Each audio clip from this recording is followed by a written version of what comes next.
èèyàn náà ń tẹ̀ ń dálẹ̀ pọ̀. ọ̀rọ̀ àfá àwèrè ọlọ́run dé dúró. àfá ọlọ́run mo wò ó lórí TikTok ibi tí àfá kan ti lọ pàdé ẹ̀ nílọrin àfọ̀njá. ó sọ pé kọ́pọ̀ ó kọ rẹ̀ dà. pera rẹ̀ ní wèrè ọlọ́run. níbo lọ̀rọ̀ wèrè ọlọ́run já sí nílọrin àfọ̀njá. àtà pè ní wèrè ọlọ́run dada. àfá náà mọ kéwú ó sì máa sírí wọn tó bá fẹ́ wàálùà àmọ́ wàálùà lóṣù kan tí ò ní jáde rí wà lọ́wọ́ ẹ̀. gbọ́n ntọ́ya gbogbo èèyàn lẹ́nu lórúkọ tí ń jẹ́. wọ́n bí léèrè pé èéṣe tó fi ń jẹ́ wèrè ọlọ́run. nígbà wọn bá wá fi tó wọn ọ̀mọ́ ń parẹ́ lọ. gbowó wá pé wá òun ṣàdúrà fún yàn ẹ ṣàdédé gbé mọ́tò. ayọ̀ kò bókò sí. máa lọ wá pé àwọn ará àdúgbò wa ṣẹ́jú wèrè lẹ́lọ́ gbé mọ́tò fún. nígbà eré èèyàn gidi ńlẹ̀ tẹ́ ẹ̀ gbé mọ́tò fún.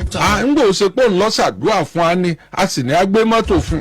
ó ní kí wọ́n á ní àdúrà èló ló ń san fọ́lọ́run tó fi gbé mọ́tò odidi mọ́tò tuntun nígbà tí ó tún gbé mọ́tò wá gbogbo ọ̀rá tó kún ara rẹ̀.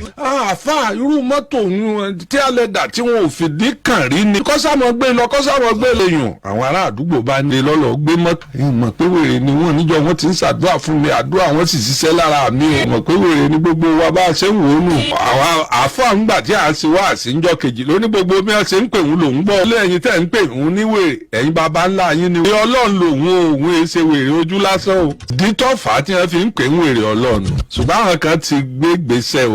àfà ẹ̀ẹ́gẹ̀rún dàda yìí. tó wà lábẹ́ ẹ̀tọ́ sá. wọ́n sọ fún yàn pé dandan bọ́ bá ṣe wùyàn ló lè ṣe. tó bá sì wùyàn ló lè jẹ́. kíkàn rò bẹ́ẹ̀ ni o. náà bá àgbà tí ọba ti tako. ẹ̀sìn Islam sọ pé a máa kírun lẹ́ẹ̀méje lójúmọ́. tí ò sì sọ pé wọ́n kọ̀yìn sí gábàásì. àwọn àyà tí ń jáde lẹ́nu ọkùnrin yẹn mọ̀ pọ́ ọmọ tí wèrè báwọn. bàbá Mustapha lérò jàbáàrù tí a pàdé lọ́yọ̀ọ́ là ń bá bọ̀ fẹsẹ̀ kan yà ní. bí èsì Olódùmarè. wọlé Olóòtú ọmọ àdábánijà. bàbá tí wọ́n ń pè ní jàbáàrù ọkọ̀ oṣù ọkọ̀ àjẹ́ níjọ́ tá a wí yìí àmọ́ bí owó yìí ti wá owó yìí pọ̀. tí bá lọ Mọ́kà lásán bá lọ múra yóò kó ó kéré pé 40 èrò ọ̀tẹ̀lẹ̀. bá ń lọ Mọ́kà yóò kó 40 èèyàn. ọwọ́ àpàdé bí bá ṣe ń lọ ńjọ́ náà lọ́hùn kọ́ńfọ̀ì ní màá tẹ̀. yọ tẹ̀lé kọ́ńfọ̀ì ọ̀tẹ̀lé senior boy wọ́n ti tẹ́wọ́ sí yín o. kámákàmá kẹlòmíì ọ̀fà kan di tèsí ẹ̀ tí arẹwà ẹ̀ ńlá yà ní jésù ọba. tèmilolúwa bàbá tí wọ́n ń pè ní jàbáàrù yìí lówó nínú àfà tí ì sí àfà tó rí dáúlà rẹ̀ lò lẹ́yìn ikú ẹ̀. sìrẹ́n tó kò tí ì sí àfà tó lo dáúlà rẹ̀ lójú ayé ẹ̀. bá ń lọ ó kéré pé mọ́tò 15 àmọ́ tẹ̀ lóun nìkan. odidi bọ́ọ̀sì kan làwọn akígbe àwọn tí wọ́n mọ̀ lu àsíkèrè wọ́n mọ̀ kí 9-10. ọba mọ́kà bá ń jáde. ó wá pàdé lọ́yọ̀ aláàfin òjò pàṣẹ kí ọmọ rẹ̀ ń polówó gbowó ẹ̀ ń wí fún wọ̀fà pé ó sáwà ṣé kó lè bá a dìjà ṣé kó lè bá a dá. wọ́n ti pàdé níbi símẹ́ǹtì. báàrù ń lo dáúlà owó ńjọ́ náà. bàbá Mustapha lérò agbára ẹ̀ pọ̀. bàbá Mustapha lérò dúró gẹ́gẹ́ bí àfa àgbàlagbà. ó ní wọ́n lọ́ọ́ pè wá kọ́ wá sálámọ̀ sóhun lórí ìjókòó. àwọn èèyàn bá ní àìlọ́ba lójó àrólà pé àìlọ́ba lójó àwọn atinipa tí wọ́n tẹ̀lé jàbáàrù wọn wí bẹ́ẹ̀. poyin wájú ọlọ́run ọkọjá abúlé máa lọ sálámọ̀ sí Mustapha ló lára bí a lọ gbé wá ń bí ó jókòó. àrùn ni wọ́n fi lẹ̀ ní ẹ̀fíìsì làwọn ò fi pamórí àga. ó mutí apatẹ́ńsọ̀ ó mutí bp rẹ̀ ọ̀gá. nígbà tí àrùn ọkọ̀ ṣe ìyàwó rẹ̀ bíi dọ́sìnì méjì jáde nínú ọkọ̀. ìyá àjẹsà ẹ máa wọlé. fi yín ṣe yẹ̀yẹ́ àfìgbà táwọn kò já ìgbà táwọn kò lànà. àjọ ń wọra wọn àtẹ̀ntẹ́ ọ̀rẹ́kùn àtẹ̀ntẹ́ ọ̀tẹ̀kùn òkèèrè làwọn méjèèjì ti máa na. bàbá Mustapha lérò ó jókòó di ọ̀pá ẹ̀mú báyìí. àrùn ni wọ́n lọ ké sáwọn ẹlẹ́hàá ọ̀hún wá nínú kóstà. gbara wọn mọ́ lólólólólóló bíi Fúlàní. sọ̀kalẹ̀ wọ́n tó 24. yẹn ń tẹ̀lẹ̀ gà. yà á ṣe ẹ̀yìn ká tó rí pẹ̀rú Kini. ó ti gorí stéèjì tí ó ti ṣe wá. bàbá Mustapha wa sọ fún pé kí wọ́n lọ pè wá kọ́mọ́gun stéèjì nǹkan sọ̀kalẹ̀.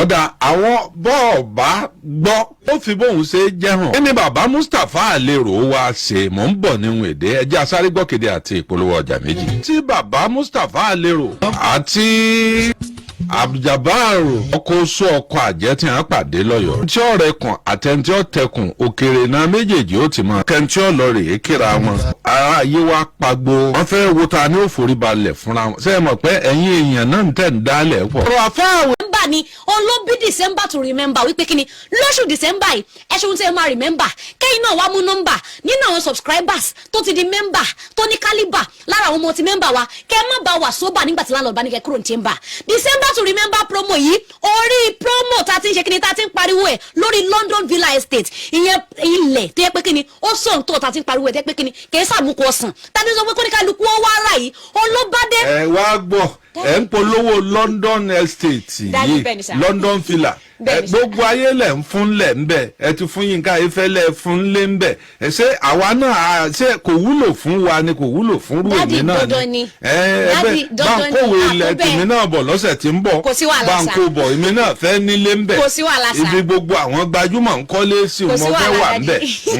kò sí wàhálà sà ó létí gbogbo èyí tẹ̀ ń gbọ́ wa yìí ọ̀pọ̀lọpọ̀ àwọn èèyàn ló ti nílẹ̀ ní London Villa Estate tá à ń sọ yìí kódà dádì wa bàbá Kọ́lá Olootu wọ́n ṣe sọ yẹn ó ti rí bẹ́ẹ̀ mo dẹ̀ mọ̀ pé ẹnjìnìyà tó sì ṣìtù àwọn náà wò wá ìyẹn ni wípé àwọn olóríire la bá tò pọ̀ ẹ̀yin náà gbé bọ́dì kẹ́yìn náà wá darapọ̀ mọ́ wọn promo tá à ń sọ yìí $1 million nílẹ̀ ìbádé ṣùgbọ́n tó ní promo yìí la fi ń talẹ̀ ní $300,000 àti yọ $700,000 kúrò ń bẹ̀ kẹ́ ẹ tó lọ ṣe dirty December kó ní kálukú ó tètè wá fowó ṣe 1 or 2 torí pé kí ni àwọn gbogbo aládọ́kọrin ìjìnlẹ̀ nù ìjìnlẹ̀ àná mi sọ̀rọ̀ àná èèyàn lè mọ sọ̀rọ̀ òní lè mọ sọ̀rọ̀ ṣùgbọ́n ọ̀la gbọ́dọ̀ sọ̀rọ̀ ní Design Bricks Homes and Properties sọ wípé bọ́dún ìṣe wà yìí ẹ̀yin náà wá ṣe nǹkan tẹ́ ẹ máa remember ẹ wá fowó délé mọ́lẹ̀ wá fowó délẹ̀ mọ́lẹ̀ ilẹ̀ tá à ń sọ yìí ní London Villa Estate yìí ó wà lọ́nà apẹtẹ ológun ẹrú road area tó ti pín ni tó ti lajú ló wà gbàdàn kẹ́ ẹ tó dápẹtẹ ẹ máa kan Ìbàdàn poli ìyẹn polytechnic aláyèrè tó wà lọ́nà Ìbàdàn yìí táwọn èèyàn mọ̀ dáadáa ìyẹn ni wípé location gidi olóbọ́sí tá a bá dẹ̀ tún dé apẹtẹ yẹn gangan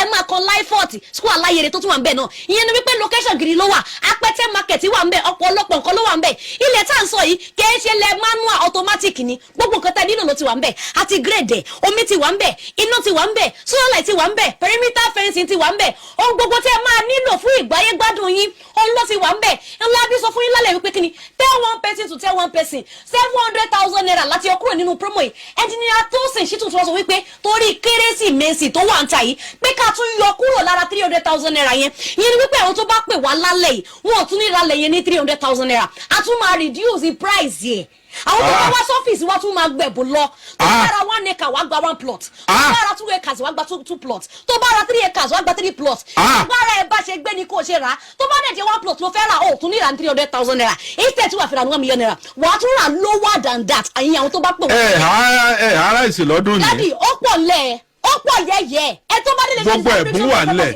òróró ń kọ́. dádì mo ti sọ fún ọ̀rọ̀ alẹ́ kì í sọ̀rọ̀ bí LLB bó ṣe lọ ló ṣe bọ̀ náà ń pè yín kò ń sọ̀rọ̀ bó ṣe lọ ló ṣe bọ̀ tẹ́ ẹ bá délé iṣẹ́ Design Bricks Homes and Properties tẹ́ fẹ́ bọ́ ara lẹ̀ báyìí nísìn ẹ má gbé pọ́ọ̀sì lọ ẹ lè ọ̀dà ẹ lè chata mi kra kó bá yín gbé nǹkan tó pé kíni àwọn ẹ̀bùn gbẹ̀mí kókó etí dò ó ti wà lè tẹ́ pé ẹ mọ̀ gbé lọlé tínú yóò mọ̀ dùn afẹ́ fi ilẹ̀ múnú àwọn èèyàn dùn afẹ́ fi ẹ̀bùn múnú àwọn èèyàn dùn kìkì wípé kíni kẹ́yìn náà gbé bọ́dì ìwọ tó ń bi léèrè pé kí ló ní lásìkò kérésì má lọ sí béèrè torí pé kíni ẹlòmíì ti mẹ́sẹ̀gì I love you irọ́ ló bá dé I love you ó padà yọrí sí premium tiers ní kó tó yọrí sí premium tiers ẹgbẹ́ bọ́dì kẹwàá fi owó de kíni kẹwàá fi owó de nǹkan mọ́lẹ̀ tó ń bá de bẹ́ẹ̀dẹ̀ wí wákàwákà gbé bọ́dì kí wọ́n náà gbalẹ̀ kí wọ́n náà ní nǹkan tẹ́ pé wàá ní gẹ́gẹ́ bí nǹkan ọjọ́ ọ̀la London Villa Estate tá à ń sọ yìí $1 million ni ó ti di $300,000 ẹ̀yin tẹ́ bàtúndé tún pé wà lálẹ́ ẹ tún máa gba discount lórí ìdílé tá à ń sọ yìí láti sọ wípé kíni tó bá ń gbọ́ gbégbégbé má jẹ́ kán gbé tán kí wọ́n náà tó gbé kí promo ètò di oh my oh when shall I see my oh ẹ̀yin náà gbé bọ́dì kẹ́yìn náà wá ṣe kíni kẹ́ wá ra lé pẹ̀lú iléeṣẹ́ Design Bricks Homes and Properties fáwọn tó wò wípé níbo ní iléeṣẹ́ Design Bricks Homes and Properties níbo ló wà block U shop 20 ní Jọkẹ́ Plaza lẹ́gbẹ̀ẹ́ Trans Amusement Park ní Bódìjà ibẹ̀ ní iléeṣẹ́ Design Bricks Homes and Properties ibẹ̀ láwà adẹ̀ tún wà ní block U shop 20 ní Jọkẹ́ Plaza lẹ́gbẹ̀ẹ́ Trans Amusement Park ní Bódìjà bákan náà tẹ́ bá débẹ̀ ẹ máa rí iléeṣẹ́ Design Bricks Homes and Properties